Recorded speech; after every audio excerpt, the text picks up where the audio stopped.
The Smashing Machine is the latest movie with Dwayne Johnson, and this time it's been directed by Benny Safdie. And it's the first time Dwayne Johnson's been in an A24 movie, so when I heard about that, I was intrigued. And then also, when I saw the trailer, I was really excited for this movie because it seemed like, holy shit, Dwayne Johnson is actually acting for once. Wow, I haven't seen that in over a decade. Shit, yeah, I'm gonna check this out. And you know what? Well, we'll just get to my thoughts later. What's the plot of The Smashing Machine?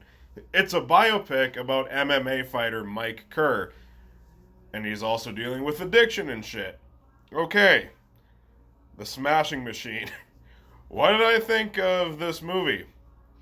Well, I saw that Benny Safdie was involved, and I liked his previous work that he did with his brother, Uncut Gems and Good Time, especially Uncut Gems. That movie is a real gem, let me tell you. But let's talk about The Smashing Machine and my thoughts on this. Well, it's fine. That's what I'll say. It's fine.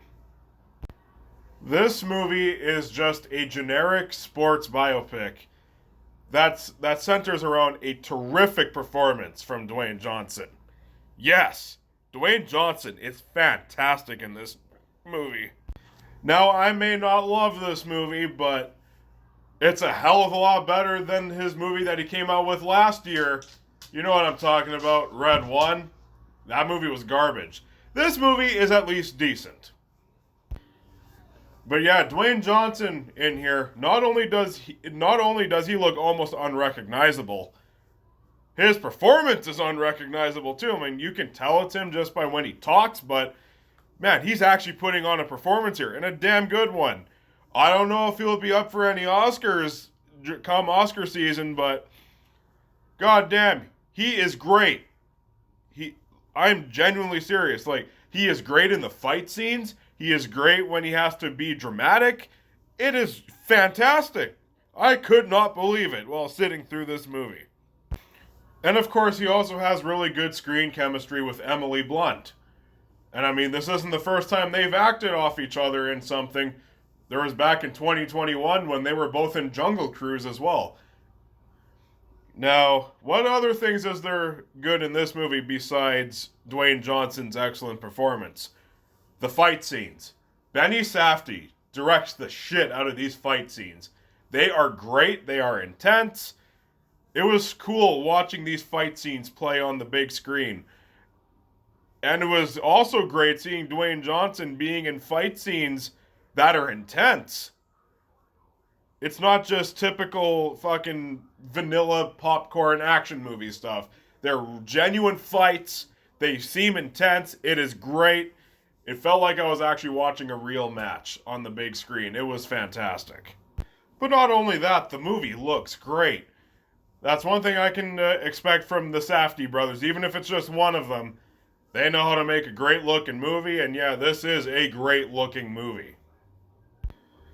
But to keep this review a completely simple one, because this is a very simple movie, this movie is very generic. That's one thing I'll get into as with my flaws here. This is a very generic, very formulaic sports movie. And that's one thing I was not expecting out of this, considering one of the Safdie brothers directed this. In terms of storytelling, this movie plays it very safe. It goes to every beat you would expect from a sports movie. It's inspirational. There's a flaw that has to do with this main subject. You know, he's a drug addict. Every check mark that you could think of in a sports biopic is in this movie. And that to me was kind of disappointing because I was expecting something real special with this movie, judging from the trailers. And also because it's A24, you would think it would kind of be thinking outside the box yet with that reason alone, but no, it's just kind of playing it safe. Yes, the movie's entertaining. It has a great performance from Dwayne Johnson, but I was just really let down just by how formulaic and generic this movie really is. So yeah, in the end, the Smashing Machine, it is formulaic, generic. It's got all the check marks you would expect from a biopic like this. But man, the fight scenes, the cinematography, and Dwayne Johnson's performance are what really sells this movie for me. It saves it from being a like a mediocre movie. It's a good movie, but not a great one, which is kind of a shame. I was expecting something really fantastic here. This is the first time a great director like Benny Safdie disappointed me. I mean, it's not. I didn't hate this movie. I'm not saying it's so disappointing or I'm like, wow, this is one of the worst fucking movies of the year, man. No, it's not that. I do enjoy this movie. Will I buy the Blu ray when it comes out? Most likely. I do think it's an entertaining watch. But if you're expecting something more outside the box, something more hard hitting, this isn't it. But if you just want a good, decent sports biopic with some great acting and some awesome fights, The Smashing Machine is your movie. Go check it out. I am going to give The Smashing Machine a B.